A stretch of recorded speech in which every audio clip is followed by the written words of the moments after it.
Dermatologists specialize in hair, skin, and nails. And so today I'm giving you my top tips that you can do at home to achieve your fullest, healthiest hair.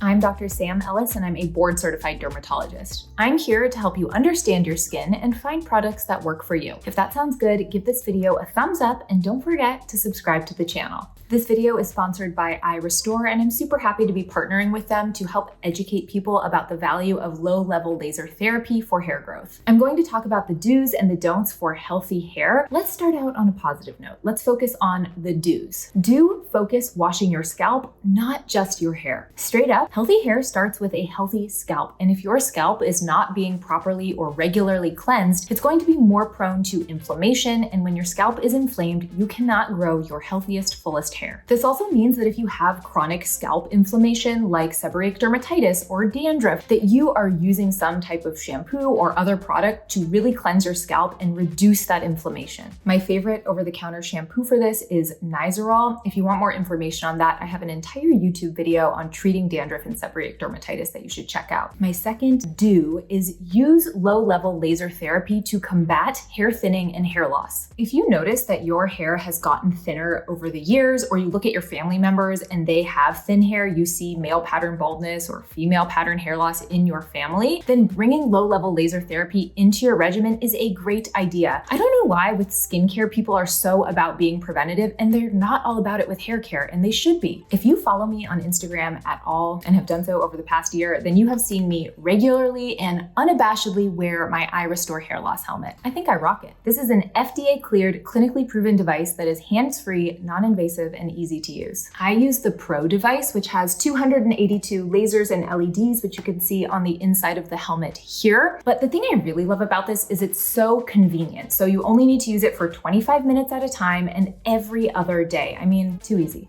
And honestly, that ease of use is huge. I can type emails while I do it or watch TV. And yes, there are plenty of other things that I can do for my skin or for my hair that in theory might be helpful, but if they don't fit into my daily life and lifestyle, they're just not going to get done. So this is something that is very accessible. Of course, anytime you're using any type of hair growth device, results may vary, but what I really like about iRestore is they stand behind their product and they offer a 12-month money-back guarantee. I also think that shows that they recognize that this is an investment and they don't want you wasting your money. They want you investing in something that's going to work. And speaking of investment, they have given me a code to give you $400 off your iRestore helmet. You can use my code Sam Ellis. I don't know how long it's active for. So if you've been thinking about using low-level laser therapy in your routine and you need a sign to do so, maybe this is it. Low-level laser therapy works best for androgenetic alopecia, also known as male pattern or female pattern hair loss. And you might be looking at me and being like, why is she using that? But this hair is a lot thinner than it used to be. And some of that is because I am postpartum and I am shedding after the birth of my son. But the other part of that is that hair loss runs in my family. And I was even showing signs of hair thinning before I ever got pregnant. And sometimes I'll get questions in my Instagram DMs, like when I show me using this helmet, that are like, does it actually work? Your girl doesn't have time to do things that do not work. There is great data for low-level laser therapy. It's easy for me to do. It was safe for me to do during my pregnancy and now while I'm breastfeeding. So heck yeah, it works and I'm gonna continue using it. My next do is consider using minoxidil if you have hair thinning. There is nothing wrong with using minoxidil. And I feel like for so long, especially women, we're kind of told like, oh, minoxidil, also known as Rogaine, is just for men. No way, women can use it too. And if you are going to use it, make sure you use the 5%. It's available in 2% and 5%, but just like, don't waste your time with the 2%. I hear so many people say they are not going to use minoxidil because they are worried about that initial hair shed that you can have when you start it, which is true. You can have some shedding when you first start minoxidil, but think about the long-term benefits. That's like saying you don't want to exercise because you don't want to be sore in the beginning. Like, look beyond the initial few months of use. And say you're not using minoxidil, either you don't tolerate it or you're at a phase in your life where you shouldn't use minoxidil, like you're pregnant or you're breastfeeding, consider using a different topical, one that's minoxidil free that has proven to help with with hair growth. There are a few of these on the market, and they tend to use some type of botanical blend or biostimulatory peptides. The one I personally use is by Virtue. It's their Flourish Density Booster. I started using it at the beginning of my pregnancy, really because I saw their clinical trial that showed how effective this particular topical was for increasing hair growth and hair density, and I was sort of sold by that. Of course, if you've tried a different brand and you've had a lot of success, put it in the comments below, but I've really been happy with this one. My next do is consider using hair repair treatments in your routine. For example, the K18 hair repair mask. This is the product that uses a keratin protein to help restore the keratin protein in your own hair. I've had so many of you message me about this and been totally in love with it. Those are types of things that are investments. They tend to be more expensive than shampoos or conditioners, but they have been proven to improve the hair structure. And so it may be worthwhile if your hair is damaged or you feel like you could optimize your hair a little more. Another example of this would be the Olaplex No. 3 Hair Perfector. This doesn't work on the proteins in your hair the way K18 does, but rather the disulfide bonds, which is a very important bond structure in your hair that often gets damaged with heat styling and chemicals and things like that. So these are two products that help repair the hair, but in different ways. And I know you're gonna ask me like, which is better? And there's no one that is better. They're just different. They work differently. So I usually encourage people to try both. And from there, you can decide which one works better for you and your hair. Oftentimes when I talk about growing thick, healthy hair, I get questions on a couple of things. One is the use of rice water. And there is some good data for use of rice water on hair. For me, that is just way too inconvenient. So I'd rather use products that incorporate that type of technology, but don't actually involve me creating rice water to use on my hair, because that just doesn't work in my lifestyle. And the other is use of rosemary oil to help you grow your hair. The data for that is so minimal, and at best, it is comparable to 2% minoxidil, which is so far inferior to 5% minoxidil, which I do recommend. So if you're looking for some type of natural hair growth supplement or something like that, you can try rosemary oil, but I personally am not going to use it because I think there's better stuff out there. Moving on to more do's, use a microfiber towel to dry your hair. When your hair is wet, it swells, and that makes it more fragile or prone to breakage. So things that you can do to help take water away from the hair in a gentle way, I strongly encourage. And using a microfiber towel reduces the drying time of your hair so significantly. Plus, it's very lightweight, so you don't have this big, heavy towel yanking on your fragile, wet hair. If you've watched my hair care Holy Grails video, then you know I love my Aquis hair turban. Not only does it cut down on the drying time of my hair because it absorbs so much moisture out of my hair in a good way. It doesn't like dry your hair out. It just helps remove that excess moisture from the shower. But because it's so lightweight and it kind of is self-contained, I can go around my home and do chores or breastfeed or do other things while my hair is drying. So I love a product that helps me multitask as well. My next do is use a heat protectant when heat styling your hair. High heat is a really easy way to damage your hair. But in reality, I'm not going to stop heat styling my hair. I like to curl my hair. I like to blow dry my hair. I like what it does for my overall hair style, but of course not what it does to my overall hair health. But if I'm not going to cut that practice out of my hair care routine, then the least I can do is incorporate some other healthy hair practice to sort of counterbalance the heat that I'm applying to my hair. And that's why I always use a heat protectant. The heat protectant that I have been loving lately is the Unite 7 Seconds Detangler. I honestly haven't met anyone that is not a fan of this particular heat protectant. When I posted about it on my Instagram, I mean, the most DMs ever being like, this is the best, this is my favorite, this is what I bring to the beach with me when I'm surfing to help protect my hair from UV damage. This is what I use on my daughters after swim practice to help with their hair care. I mean, this product has so many fans and I am one of them. Something I particularly like about this heat protectant is that it feels very lightweight on the hair. It doesn't weigh my hair down and it doesn't make it look greasy. So if you're someone who has fine or thinner hair and maybe you've avoided these types of products in the past because you're worried they're going to weigh your hair down or make you look greasy, maybe give this one a go. My next do is eat a healthy diet that has a balance of fats and proteins, as well as minerals and vitamins. Those are all things that are going to promote healthy hair growth. Genetics are the main determinant of your hair, how it grows, what it looks like, etc. But your diet can change how certain hair-related genes are expressed and in turn affect your hair growth. We also know that certain dietary deficiencies affect hair growth in a negative way. So if you are protein deficient or you lack certain B vitamins in your diet, or if you are zinc deficient, your hair will not grow optimally. Inevitably, when we discuss diet and hair growth, the concept of hair growth supplements comes up. So let me take a second to address that. Not all supplements are created equal. Not not all supplements are regulated. The two supplements that I tend to recommend in my practice, if someone is interested in adding that to their hair care or hair growth routine, are Viviscal and Nutrafol. The reason I recommend these two brands is because they have both conducted a significant number of clinical trials to demonstrate the efficacy of their product. Now, if someone has been supplementing for more than 6 months with one of these products and they haven't seen improvement, I think it's fair to say that it's not working for them and they can stop. But if it's something that you've wanted to try, I think it may be worthwhile. My last